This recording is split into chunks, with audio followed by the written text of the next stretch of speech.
Mga hakbang para sa mas pinalakas na seguridad, mas malusog na mga mag-aaral, at mas pinalawak na mga programang nakatuon sa seguridad sa pagkain. Ito ang ilan sa mga makakalagang kaganapan ni Pangulong Ferdinand R. Marcos Jr. ngayong linggo.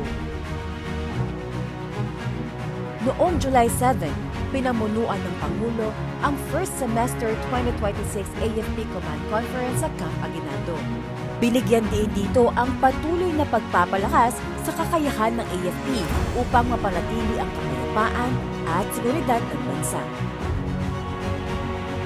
Noong July 8 naman, nagtungo ang Pangulo sa Pulilan Central School sa Bulacan para sa national kick-off ng school-based feeding program at milk feeding activity.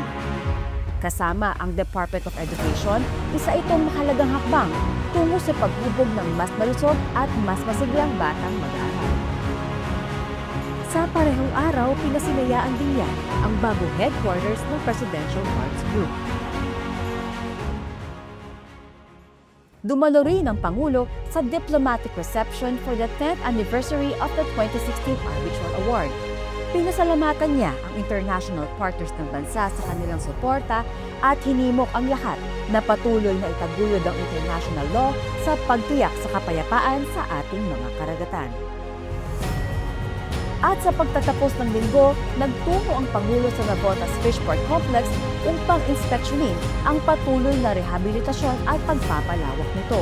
Layunin ng proyekto na palakasin ang sektor ng pangingisda, mapatatag ang seguridad sa pagkain at matiyak ang abot kaya at masustansyang pagkain para sa mga Pilipino.